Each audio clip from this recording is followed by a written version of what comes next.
로마서 12장 3절부터 13절 말씀 봅니다.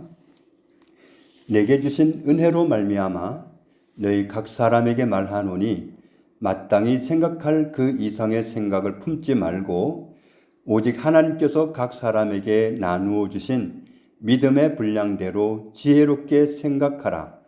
우리가 한 몸에 많은 지체를 가졌으나 모든 지체가 같은 기능을 가진 것이 아니니 이와 같이 우리 많은 사람이 그리스도 안에서 한 몸이 되어 서로 지체가 되었느니라.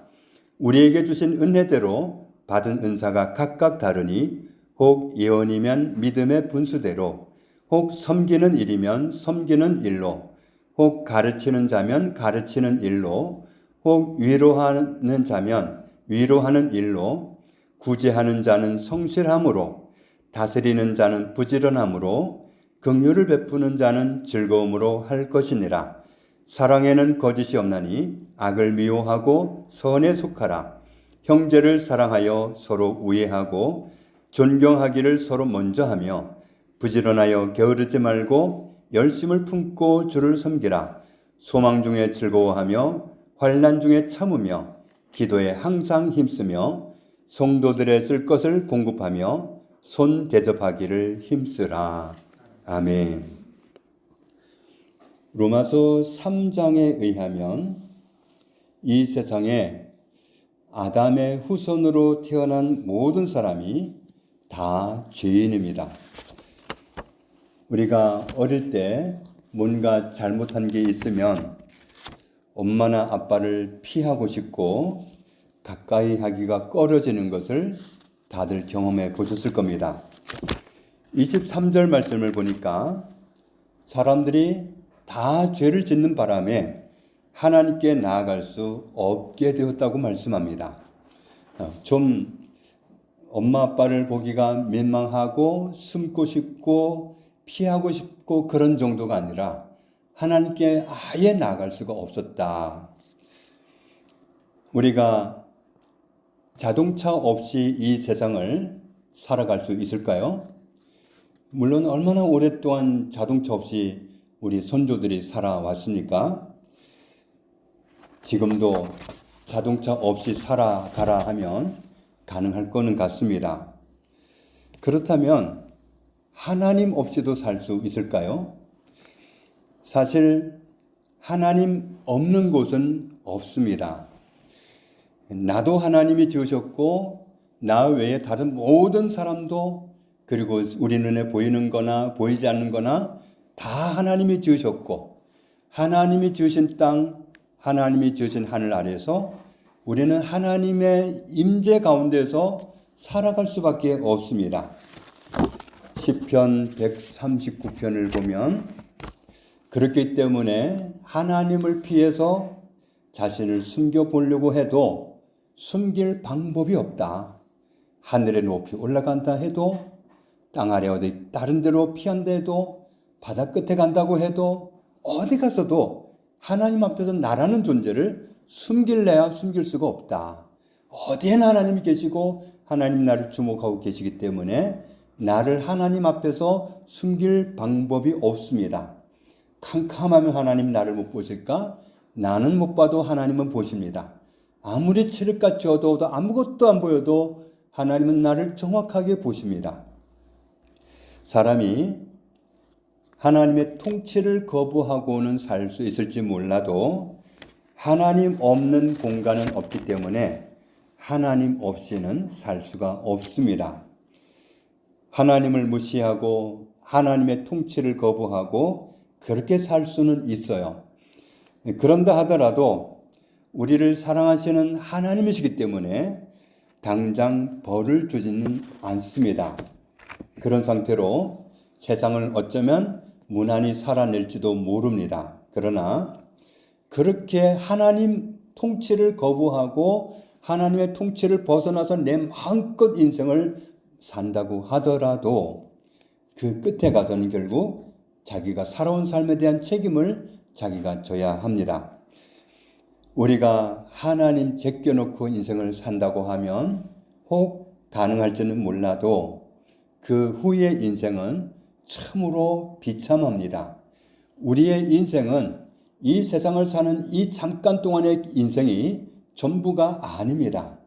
어쩌면 빙산의 일각이란 말처럼 우리가 이 세상에 사는 그 기간은 아무리 오래 산다 해도 하나님 앞에서 잠깐에 불과합니다. 그 이후에는, 죽음 이후에는 사람이 한 번 죽도록 정해져 있고 그 후에는 심판을 받아서 심판을 잘못 받으면 영원한 형벌의 장소로 가야 합니다. 거기에서는 진짜로 하나님의 통치를 완전히 벗어난 그런 상태로 고통 가운데 지내야 되기 때문에 누가복음 13장에 이렇게 표현을 합니다. 너희가 아브라함과 이삭과 야곱과 모든 선지자는 하나님 나라에 있고 오직 너희는 그 나라 밖에 쫓겨난 것을 볼 때에 거기서 슬피 울며 이를 갈리라.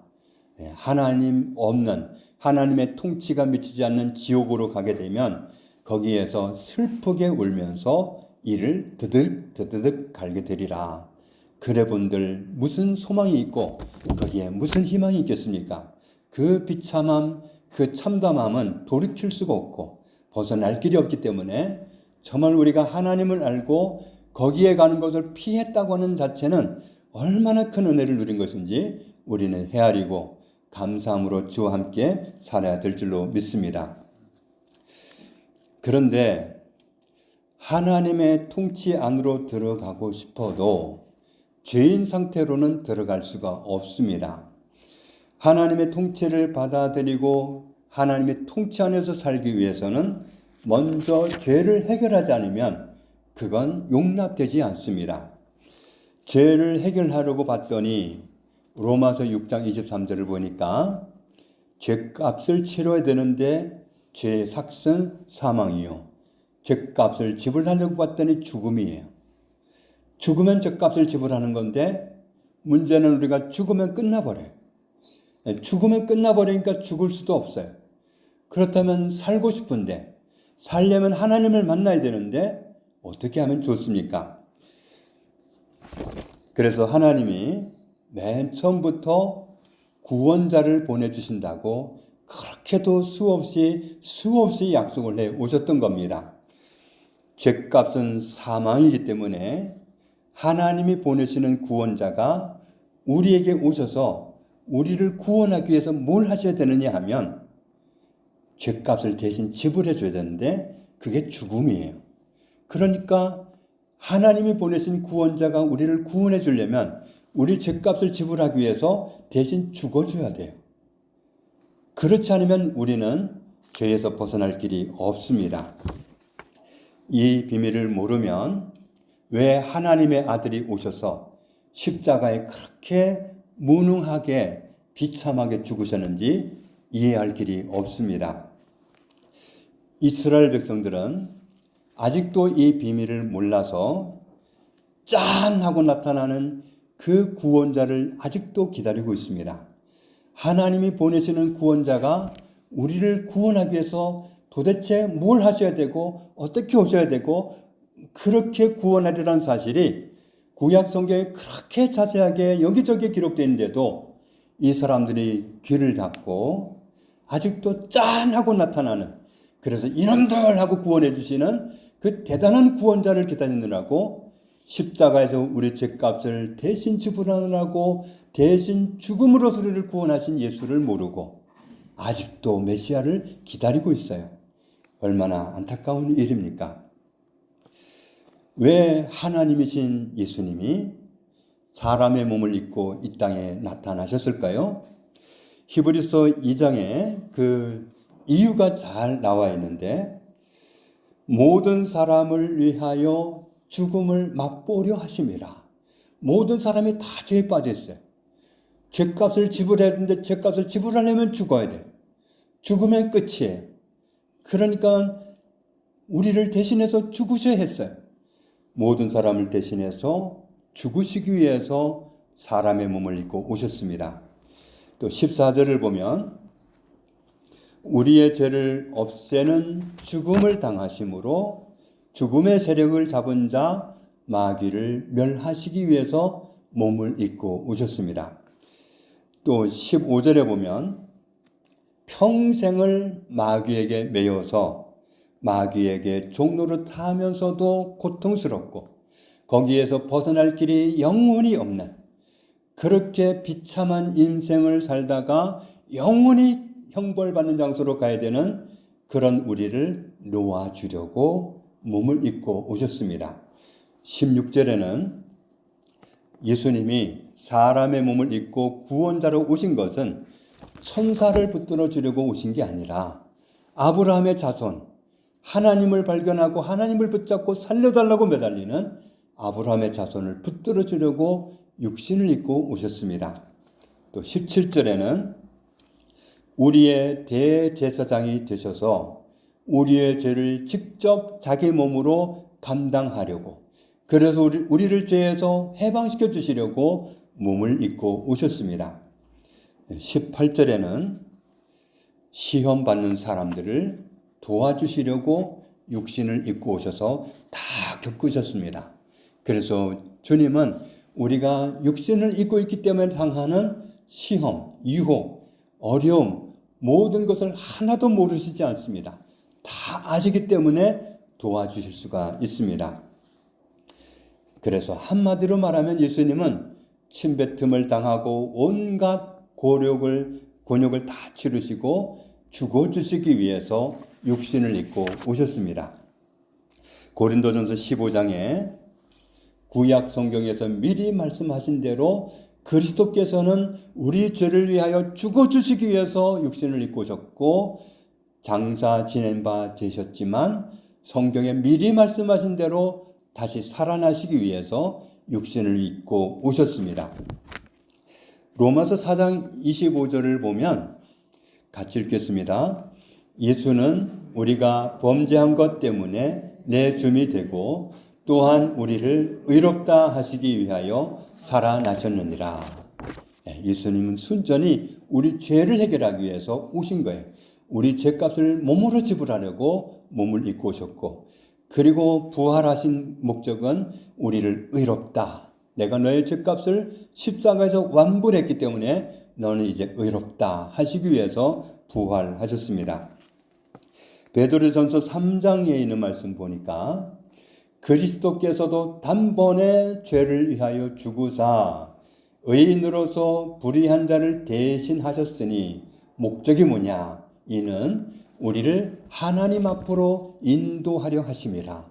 하나님 앞에 나아갈 수 있게 하려고, 하나님 앞에 설 수 있게 하시려고. 전에 죄인이었을 때 못 나갔으니까 죄 없는 사람이 되어서 다시금 하나님께 나아가서 영원히 계시는 하나님과 영생하게 하시려고 그리스도께서 오셔서 우리 죄를 위해 죽으셨습니다. 그래서 히브리서 10장 10절에 이렇게 놀라운 선포를 하고 계십니다. 같이 읽습니다. 이 뜻을 따라 예수 그리스도의 몸을 단번에 들이심으로 말미암아 우리가 거룩함을 얻었노라. 우리는 거룩해졌습니다. 죄인이었는데 나를 보면 이해할 수 없습니다. 나는 죄만 묻히고 죄덩어리로 살아왔는데 하나님이 나를 향해서 말씀하시기를 거룩하다. 뭐 때문이냐면 내 죄값을 십자가에서 그렇게 고통스럽게 지불하신 예수 그리스도 때문에 우리를 보고 거룩하다 하시는 겁니다. 너의 죄값이 그리스도를 통해서 청산되었기 때문에 너는 거룩하다 하시는 거지, 나를 보고 내가 남보다 좀 착해 보여서 그래도 정직해서 그래서 거룩하다고 하시는 게 아닙니다. 그러니까 우리의 구원은 왔다 갔다 하는 게 아닙니다. 하나님 우리를 의롭다 하시는 이 의롭다 하심은 언제는 너는 의롭다 하셨다가 너는 죄덩어리라고 하다가 그렇게 할 수가 없습니다. 예수 그리스도께서 내 죄를 몸으로 죄값을 지불하셨기 때문에, 그것 때문에 나를 거룩하다 하시는 겁니다. 나를 보면 답이 없습니다. 나를 보면 절대로 그렇게 할 수가 없습니다. 불가능합니다. 그리스도께서 내 죄값을 그 고통으로 지불해 주신 그것 때문에 그 공로에 근거해서 너는 거룩하다 하시는 겁니다. 그래서 로마서 5장 9절에 예수님이 우리 대신 피 흘리고 죽어주심으로 우리의 죄값을 대신 지불하셨고 그 결과로 하나님께서 우리를 의롭다 하셨으니 너희는 구원받은 진노에서 구원받은 하나님의 진노를 벗어난 은혜 입은 자다 말씀하시는 겁니다.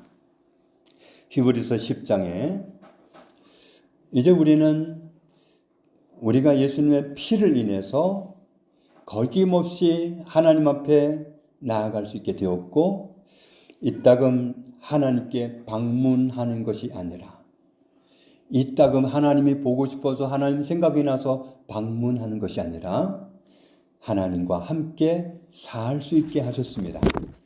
데살로니가전서 5장 10절을 보면 우리는 죄인이었을 때는 하나님께 나아가는 길 자체가 이따금이고 한 번이고 전혀 없었습니다. 나아갈 수가 없었는데 예수님이 사람이 되어 오셔서 몸으로 우리 죄값을 지불해 주셨고, 그렇게 하신 목적이 뭐냐 하면 우리 이따금 그래도 좀 보자, 이런 목적이 아니라 함께 살자, 함께 살자, 영원히 함께 살자, 이런 목적으로 우리를 구원해 주셨습니다. 정말 우리 주님은 우리와 함께 살기를 원하십니다. 함께 살면 좀 아는 척 해야 되잖아요. 그런데 요즘 스마트폰이 너무 좋다 보니까 정말 스마트폰 때문에 우리가 친교하는 걸, 서로 교제하는 걸 많이 등한시한다고 합니다. 그래서 어떤 연인들이 어느 곳에서 만난 걸 보니까 처음에 들어와서부터 끝날 때까지, 헤어질 때까지 계속 스마트폰만 각자 보다가 가더랍니다. 우리가 정말 그렇게 십상의 시절을 살고 있습니다. 가족이면서도 정말 이게 더 쉽고 부딪힘이 없고 히히하고 하하하고 정말 즐겁고 좋은 것 같습니다. 그런데 가족의 관계는 정말 다정하지 못하고, 그래서 많은 분들이 고양이를 키우고 강아지를 키웁니다. 배신 때리지 않는다나요? 마음 아프게 안 한다나요? 속썩이지 않는다나요? 내가 언제 들어와도 환영한다나요? 심지어 죽도록 패주고 나갔다 돌아와도 환영해 준다나요? 그러면서 관계를 잃어버렸습니다. 사람과의 관계도 어려운데 하나님과의 관계가 되겠습니까? 하나님은 늘 함께 있고 싶어서 영원히 우리 함께 살자. 나 정말 그게 소원이다. 그래서 예수 그리스도를 십자가에 내어주셨는데, 그 은혜를 입어서 하나님을 모시고 함께 살 수 있는 은혜가 임했는데도 우리가 정말 이거 바라보느라고 같이 사는 가족도 못 보면서 하나님과 관계가 되겠어요? 정말 이게 문제입니다. 이 시대에는 핸드폰이 문제예요. 정말 우리는 어디에 집중해야 되고 누구에 집중해야 되는지를 알아야 됩니다. 예수 그리스도와의 관계가 진하지 않으면, 하나님과의 관계가 진하지 않으면 은혜 있고 살아가기가 쉽지 않습니다. 주님은 그냥 대충 이따금 보고 싶을 때 찾아라, 나도 너 보고 싶을 때 볼게, 그런 목적으로 우리를 구원하신 게 아니라 같이 살기를 원해서 구원하셨습니다. 그 쓰디쓴 잔, 피하고 싶은 십자가라는 잔, 주님은 쥐고 싶지 않았어요. 아버지, 이 잔이 내게서 지나가도 된다면 지나가게 해주십시오. 정말 이 고통의 잔을 나는 이거 감당하기 어렵습니다. 그러나 나의 원대로 마시고 내 사랑하는 자녀들이 이 방법 말고는 구원받을 길이 없다면 감당하겠습니다. 주님은 우리와 함께 살고 싶어서 구원하셨는데, 우리가 얼마나 그분을 왕따시키고 얼마나 그분에게서 눈을 딴 데로 돌려버리고 주님 바라보는 대신에 스마트폰 보고, 주님 찾는 대신에 스마트폰 찾고, 여기에 도대체 뭐가 그렇게 중요한 게 있고 뭐가 그렇게 대단해서 길을 가면서도 뗄 수가 없고 운전하면서도 못 내려놓고, 도대체 우리가 이렇게 살 일이 아니지 않습니까? 같이 살고 싶어서 주님이 치르신 값은 말로 표현할 수가 없고, 그 은혜는 헤아릴 수가 없지 않습니까? 우리는 정말 함께 살고 싶어서 정말 분초마다 대화하고 싶고 불러보고 싶고 마주보고 싶어서 너 제발 나 좀 찾아달라고 내 얼굴 좀 구해달라고 그렇게 당부하신 분이 주님이신데 우리의 관심은 이 기계덩어리에 빠져서 주님을 너무도 왕따시키는 거 아닙니까? 우리가 오늘 주님의 말씀 앞에서 정말 우리 함께 살자. 분초마다 같이 살기를 원한다 하신 주님의 음성을 들을 수 있기를 주님의 이름으로 축복합니다. 주님은 이 세상에서 마음껏 살다가 죽어서 천국에 와라. 그때 우리 보자. 이런 목적으로 부르신 게 아닙니다. 이미 주님은 우리를 천국인으로 부르셨습니다. 그래서 빌립보서 3장 20절을 보면 우리를 천국 시민권자로 세우셨습니다. 같이 읽겠습니다. 그러나 우리의 시민권은 하늘에 있는지라 거기로부터 구원하는 자 곧 주 예수 그리스도를 기다리노니 우리는 천국 시민권을 가지고 있는 천국 시민입니다. 우리는 죽어서 천국에 가서 그때 뵙자고 할 게 아니라 날마다 주님을 뵈야 되고 순간순간 주님을 뵈야 됩니다. 정말 우리는 의도적으로 핸드폰을 내려놓아야 되고 의도적으로 핸드폰을 덮어야 되고 의도적으로 무릎을 꿇거나 의도적으로 눈을 감거나 하나님을 바라보고 하나님을 찾아야 됩니다. 왜냐하면 우리가 천국 시민권자이기 때문에 그렇습니다. 디도서 3장 7절에 우리로 그의 은혜를 힘입어 의롭다 하심을 얻어 영생의 소망을 따라 상속자가 되게 하려 하심이라. 하나님은 우리를 상속자로 세우셨습니다.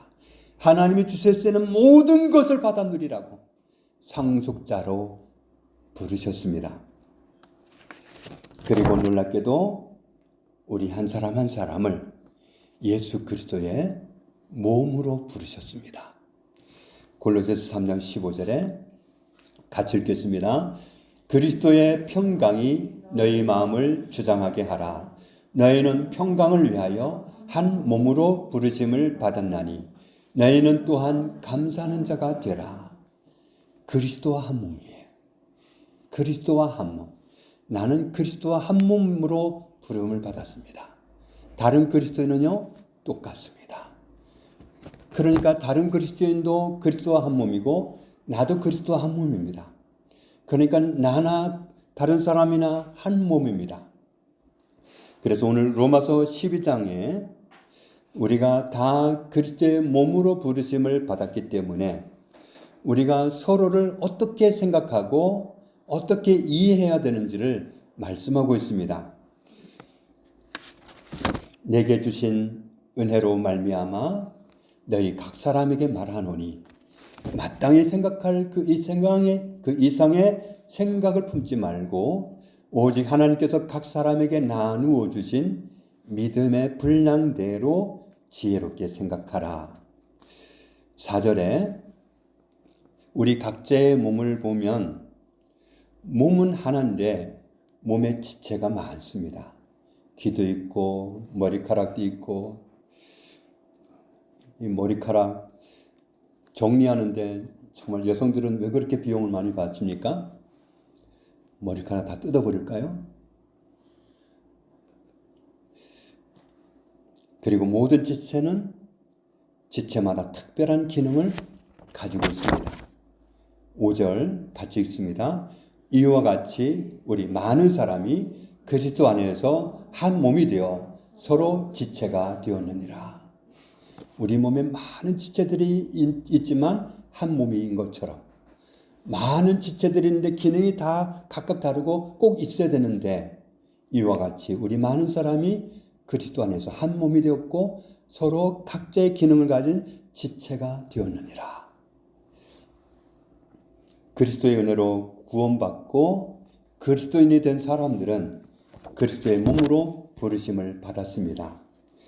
그래서 각 사람은 그리스도의 몸이고 몸의 한 부분을 이루는 지체인 거죠. 그래서 6절 이하에 있는 말씀을 보면 각 사람은 지체로서 어떤 기능을 감당하라고 받은 은사가 있습니다. 그래서 모든 사람은 다 하나님으로부터 어떤 기능, 어떤 역할을 하기 위해서 받은 은사를 다 가지고 있어요. 다 똑같지 않습니다. 그래서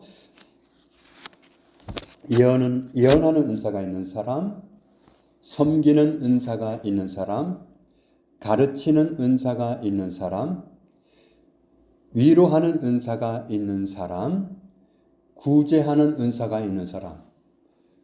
우리 최석조 집사님 뭔가 있으면 다 나눠줍니다. 구제하는 은사가 있어서 그렇습니다.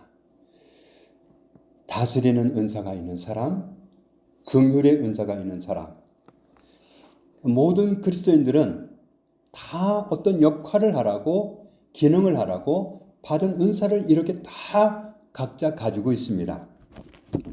그렇게 어떤 기능을 가지고 역할을 하는 그리스도의 몸으로 우리는 한 분 한 분이 다 부르심을 받은 겁니다. 우리 몸에는 많은 지체가 있는데 아까 좀 과격한 표현을 썼지만 머리카락을 다 없애버려 우리가 쓸데없이 생각하고 무시할 수 있는 지체가 아무것도 없습니다. 그래서 고린도전서 12장에 보면 몸은 하나인데 많은 지체가 있고 몸의 지체가 많으나 한 몸인 것 같이 그리스도도 그러하니라. 그리스도의 몸도 그러하니라. 우리가 유대인이나 한국 사람이나 헬라인이나 종이나 자유인이나 다 한 성령으로 세례를 받아 한 몸이 되었고 또 다 한 성령을 마시게 하셨느니라. 몸은 한 지체뿐만 아니요 여럿이니 만일 발이 이르되 나는 손이 아니니 몸에 붙지 아니하였다 할지라도 이로써 몸에 붙지 아니한 것이 아니요 또 귀가 이르되 나는 눈이 아니니 몸에 붙지 아니하였다 할지라도 이로써 몸에 붙지 아니한 것이 아니니. 때로 다른 사람의 은사가 더 좋아 보여요. 나도 저 은사 가졌으면 좋겠는데 나는 왜 이런 은사를 가지고 있을까? 나는 왜 가지고 있는 거 다 퍼주기만 좋아할까? 실속 없이. 나는 저런 은사 좀 가졌으면 좋겠는데 그렇게 비교해서 내 은사는 필요하지 않은 것 같고 나는 쓸데없는 지체인 것 같고 그렇게 여겨질 수가 있는데 아니라는 걸 지금 말하는 겁니다. 만일 온 몸이 눈이면 듣는 곳은 어디며 다 눈이기를 바란다면 뭘로 들으려고 그러냐. 온 몸이 듣는 곳이면 냄새는 어디로 맡으려고. 그러나 이제 하나님이 그 원하시는 대로 지체를 각각 몸에 두셨으니 만일 다 한 지체뿐이면 몸은 어디냐. 이제 지체는 많으나 몸은 하나라. 우리는 지체는 많지만 다 한 몸입니다. 같이 읽습니다. 눈이 손더러 내가 너를 쓸 데가 없다 하거나 또한 머리가 발더러 내가 너를 쓸 데가 없다 하지 못하리라. 따지고 보면 아무것도 불필요한 게 없습니다. 꼭 있어야 됩니다. 그래서 몸 한 군데를 다쳐보면 정말 건강할 때는 몰랐는데 그 몸이 얼마나 소중한지를 그때 발견하잖아요. 어느 지체도 불필요한 것이 없습니다. 어느 그리스도인도 불필요한 지체가 없습니다. 다 필요합니다. 그렇기 때문에 우리가 어떤 분수를 넘어서는 생각을 하지 말라고 아까 말씀하셨던 거죠. 25절 이하에 보면 몸 가운데 분쟁이 없고 오직 여러 지체가 서로 같이 돌보게 하셨느니라. 우리 그리스도인들이 가끔 마음이 안 맞아서 갈등할 때가 있어요. 분쟁할 때가 있습니다. 그런데 지체는 서로 분쟁하면 안 된다. 어느 지체가 연약하다고 분쟁을 하는 건데 그러지 말아라 하는 것을 말씀하는 겁니다. 만일 한 지체가 고통을 받으면 모든 지체가 함께 고통을 받고 한 지체가 영광을 얻으면 모든 지체가 함께 즐거워하느니라. 그러면서 하시는 말씀이 너희는 그리스도의 몸이요 지체의 각 부분이라. 그래서 우리는 어떤 그리스도인을 향해서도 너는 쓸데없는데 왜 여기 와 있니? 저 사람은 쓸데없는 것 같은데 왜 여기 와 있지? 이런 생각을 하지 말아야 합니다. 연약하다는 건데 그때는 우리가 돌보아야 하는 그런 상황이지 쓸데가 없는 게 아닙니다. 몸이 어느 쪽이 불편하고 연약하면 그때는 집중 관심을 가지고 케어를 하는 것처럼 우리는 우리 다른 그리스도인이 연약할 때 마음에 안 들 때 그때는 우리가 도와줘야 할 때이고 돌보아야 할 때라는 사실을 말씀하는 겁니다. 그래서 가끔 몸의 한 부분이 연약하면 예를 들어서 치아가 너무 불편해서 고생하면 그냥 다 뽑아버리고 싶지요. 그런데 그렇게 될 문제가 아니지 않습니까? 치아를 다 뽑아버리면 몸의 기능 하나를 없애버리는 거기 때문에 타격이 너무 큽니다. 그러니까 그럴 수가 없는 것처럼 우리 그리스도인 한 사람 한 사람이 그리스도의 몸을 이루고 있는 지체로 부름을 받았기 때문에 어떤 지체를 향해서 우리가 분수를 넘어서는 생각을 하지 말라고 말씀하시는 겁니다. 모든 그리스도인이 그리스도의 몸을 이루고 있는 지체이면 어느 누구도 연약하더라도 쓸데없다고 생각하면 안 되는 거죠. 그래서 우리는 누가 연약하면 도와줘야 됩니다. 도와주는 건 그리스도의 몸을 세우는 거가 됩니다. 또 우리는 그리스도의 몸을 이루고 있는 지체입니다.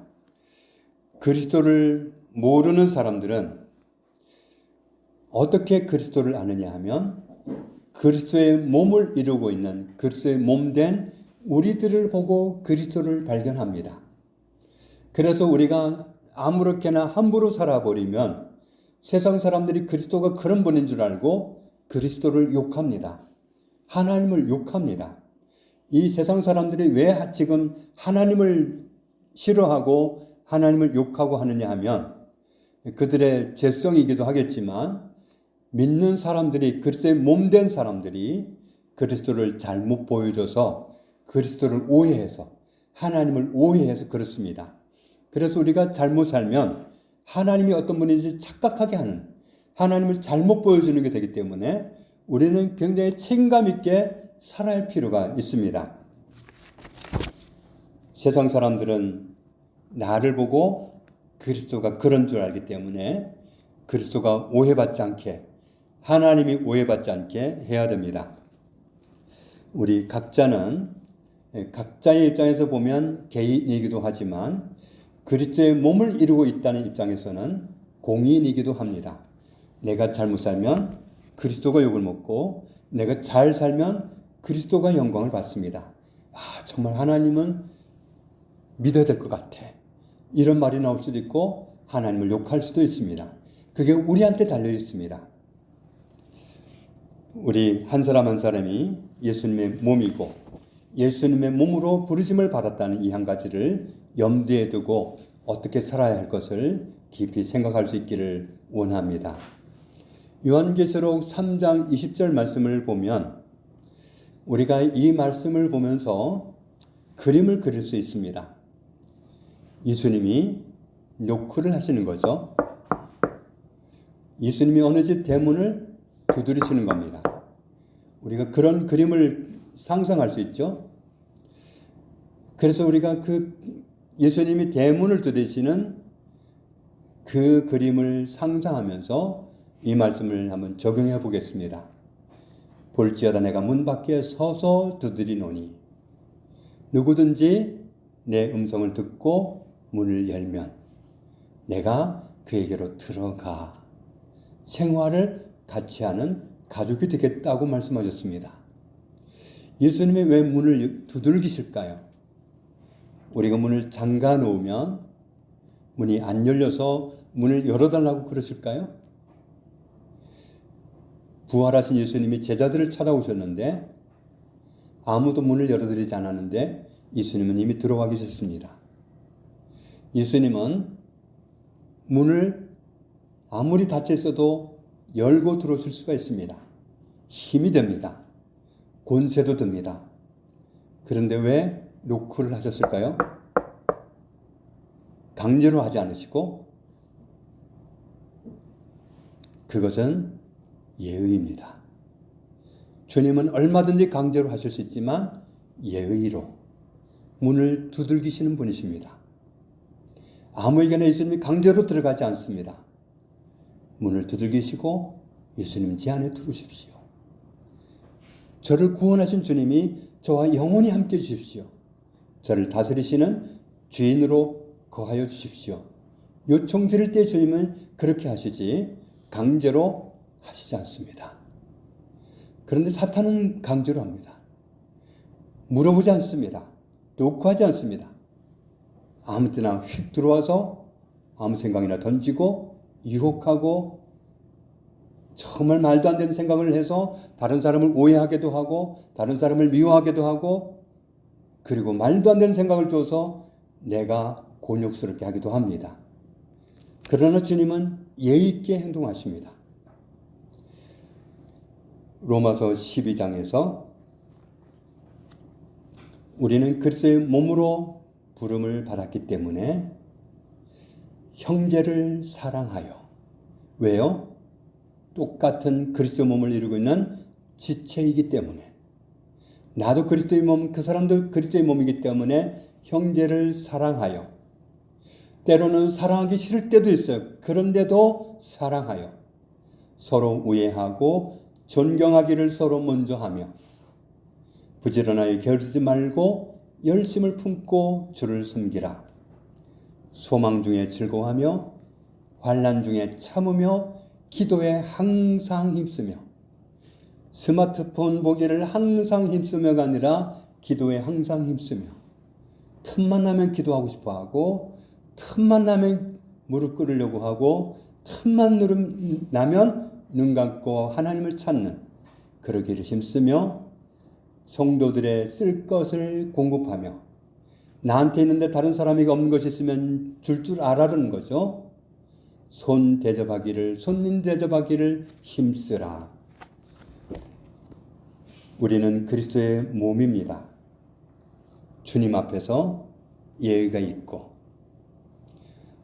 다른 지체들을 향해서도 예의가 있는 그런 건강한 그리스도인으로 주를 배울 때까지 살아갈 수 있는 저와 여러분 되시기를 주님의 이름으로 축복합니다. 주 예수님 감사합니다. 우리의 죄값을 지불하기 위해서 주께서 얼마나 쓰디쓴 잔을 드셨고 얼마나 큰 고통을 치르셨는지 주님 우리는 다 알지는 못해도 막연히 압니다. 그렇게 하신 목적이 함께 살기 위해서 부르심이었고 우리를 불러주시기 위해서 성도로 자녀로 그리스도의 몸으로 불러주시기 위해서 그 같은 희생을 치르셨다는 사실을 염두에 두게 하시었고 그렇게 큰 값을 지불하시고 우리에게 오셨음에도 불구하고 강제로 문을 열어 제끼고 들어오시지 않고 노크하고 한 사람 한 사람을 찾아오신 주님, 우리도 주님처럼 예의 있게 주님 앞에서 예의 바르게 처신하기 원하옵고 다른 모든 지체를 이루고 있는 성도들을 향해서도 우리의 가족이나 이웃을 향해서도 예의 있게 처신하며 그리스도의 몸으로 부르심 받은 합당한 모습으로 살아가기 원합니다. 그렇게 살아갈 수 있는 은혜를 주옵소서. 예수님의 이름으로 기도합니다. 아멘.